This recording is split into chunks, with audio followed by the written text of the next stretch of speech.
You can't even pay rent," landlord mocked. "He bought the apartment complex that night. You can't even pay rent," Gary Stanton said, loud enough for the entire lobby to hear. He looked Marcus up and down the way someone might inspect a piece of furniture they were about to throw out. Maybe try a shelter. Might be more your speed. 3 other tenants froze near the mailboxes. The building's super looked away. Marcus Cole stood in the lobby of Crestwood Manor in the same work boots he'd worn for 6 years, scuffed soles, paint on the left toe, holding an envelope in his hand. His 5-year-old son, Eli, was pressed against his leg, watching Gary Stanton the way small children watch things they don't understand, but can feel are wrong. Marcus said nothing. He set the envelope on the counter, walked back to apartment 4B. What Gary didn't know was that the envelope Marcus had just handed him contained a certified check, not for 1 month's rent, but for none of it. What Gary didn't know was that Marcus wasn't behind on his rent. What Gary didn't know, what none of the tenants in that lobby knew, was that by the time the building lights flickered on that night, Marcus Cole would own Crestwood Manor. All 42 units, the parking structure, the laundry room Gary kept locked after 8 p.m., all of it. But Gary Stanton had never been a man who paid attention to what he didn't already know. That was always his problem. 12 hours earlier, Marcus woke up at 5:15 a.m. in apartment 4B to the sound of Eli rolling off the couch. His son landed on the carpet with a soft thud and didn't even fully wake up. Just pulled his blanket tighter and stayed put. Marcus watched him from the kitchen doorway, a mug in both hands, one for himself, one he'd forgotten was already cold. The apartment was 620 square feet, 1 real bedroom. 1 room that was technically a dining area but served as Marcus's bedroom, with a pull-out sofa he'd bought used from a woman in the building who was moving to Phoenix. The pull-out had a broken spring on the left side. He'd learned to sleep tilted. He went through the morning routine quietly. Made Eli's oatmeal with the last of the brown sugar. Checked the clock, 5:47. He had a job site in Harrowfield by 7:00, 40-minute bus ride if he left by 6:10. He ran the numbers the way he'd been running them for 3 years. Bus fare, $2.25s. Eli's school lunch account, low, needed $15 topped up by Thursday. Rent, due Friday. Utilities, due the Monday after. He opened the cabinet under the bathroom sink and counted the $20 bills he kept in an old coffee can behind the cleaning supplies. Not because he didn't trust banks, he had a bank account, but because having something physical, something he could touch, made the math feel more real. He counted, then counted again. He stood in the bathroom for a long moment, staring at the cabinet. Then he closed it, went to the kitchen, and finished his coffee. Eli woke up at 6:02, stumbled into the kitchen with his blanket still wrapped around him like a cape, and said, "Dad, what's for breakfast?" "Champion food," Marcus said. Eli climbed into his chair. "Is it oatmeal again? Oatmeal with brown sugar." Eli considered this with great seriousness. "Okay," he said finally. "Champions eat oatmeal."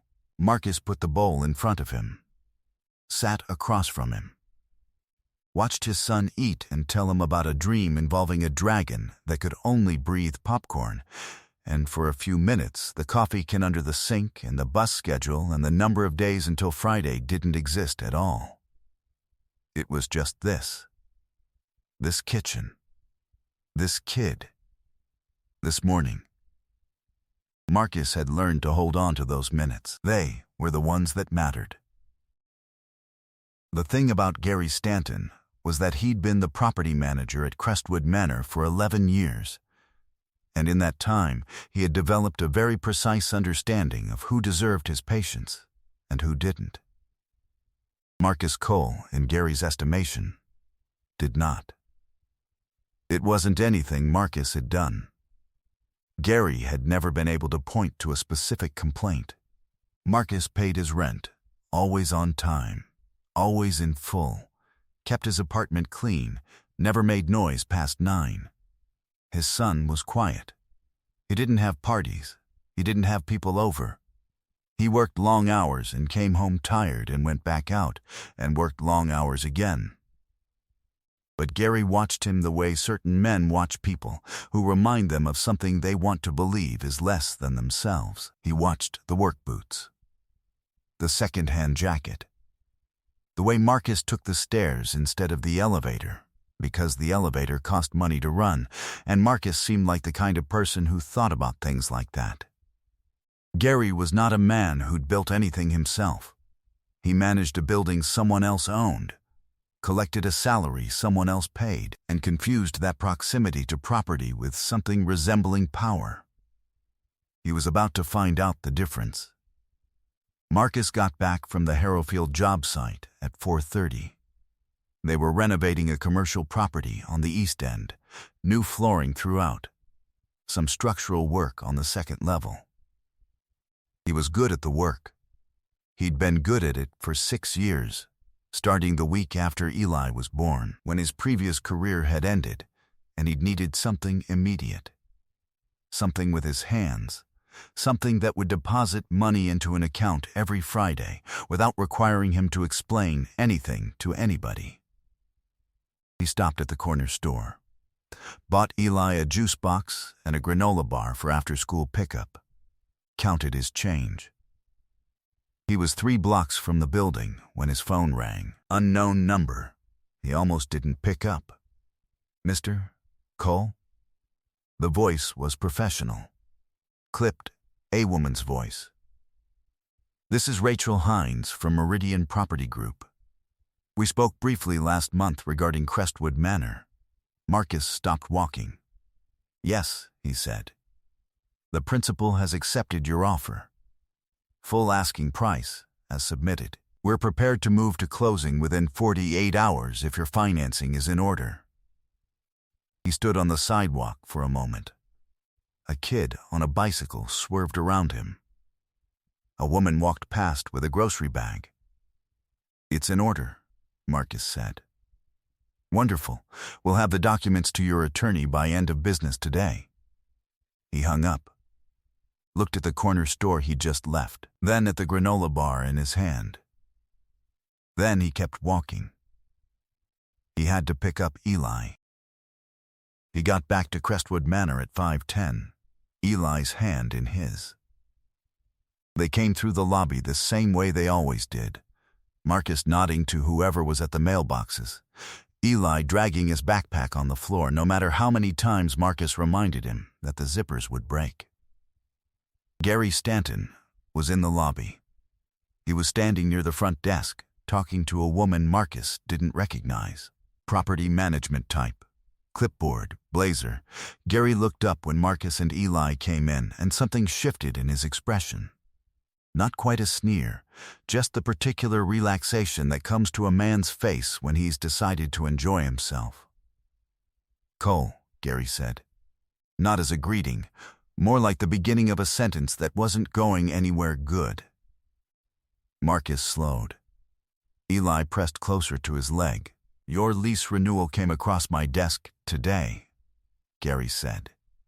He held a folder loosely in one hand, the way people hold things they want you to notice. "I've been going over it." "Okay," Marcus said. "There are some issues." Gary glanced at the woman beside him.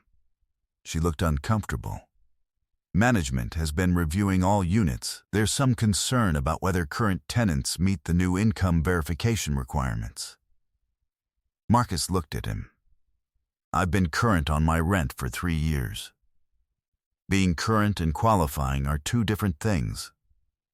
Gary smiled. Not warmly.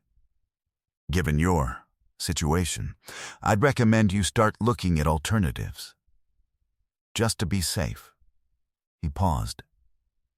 You can't even pay rent without it being a stretch, Cole. Maybe try a shelter. Might be more your speed. The lobby was quiet. 3 tenants at the mailboxes had stopped pretending to sort their mail. The super, a quiet man named Pete who'd worked in the building since before Gary arrived, studied the floor. Eli looked up at his father. Marcus looked at Gary Stanton for a long moment. Then he reached into his jacket and removed an envelope. He set it on the front desk counter, carefully, between Gary and the woman with the clipboard. "That's for you," Marcus said quietly. He took Eli's hand. They walked to the elevator. Eli pushed the button for 4. "Dad," Eli said, as the doors closed, "why was that man mean?" "Some people," Marcus said, "are mean because they think it makes them bigger." He looked at his son. "It doesn't." Eli thought about this. "Does it make you smaller? It makes you exactly what you already were." The elevator reached the 4th floor. They went home. The envelope sat on the counter for 4 minutes before Gary picked it up. He expected a late fee, maybe a letter from a legal aid service. Tenants sometimes did that, got some nonprofit involved to buy themselves time. He'd seen it before. He opened it. He read it twice. The woman with the clipboard looked over. "Everything okay?" Gary said nothing. He read it a 3rd time. It was a letter from Meridian Property Group, addressed to the current property manager of Crestwood Manor. Formal, legal letterhead, 3 paragraphs. The relevant paragraph was the 2nd one. "Please be advised that as of this date, Crestwood Manor and all associated properties have been acquired by Cole Capital Holdings, LLC. The new owner, Marcus J. Cole, has instructed our office to notify all current management personnel that a transition meeting will be scheduled within 48 hours. At that time, employment status for current staff will be reviewed. Mr. Cole has asked that this notice be delivered personally." Gary's hand tightened on the paper. The woman with the clipboard leaned over, read it, and very quietly took a large step back. The transition meeting happened on a Thursday morning in the Crestwood Manor lobby. Marcus came in work clothes, the same boots, the same jacket, because he'd had a site visit in Harrowfield at 6:30 and hadn't bothered to change. He carried a coffee in one hand and a folder in the other. Rachel Hines from Meridian stood to his right. His attorney, a compact woman named Dana Park, who spoke in the deliberate cadence of someone who'd won a lot of arguments, stood to his left. Gary Stanton was there. He'd worn a tie. He stood a few feet from the front desk, with his hands clasped in front of him. The folder from 2 days ago nowhere in evidence. 4 other staff members were present. Marcus looked at each of them in turn. He started with the staff, ran through the transition timeline, what was changing, what wasn't. Pete the super was keeping his job. Better pay. The woman at the front desk was staying.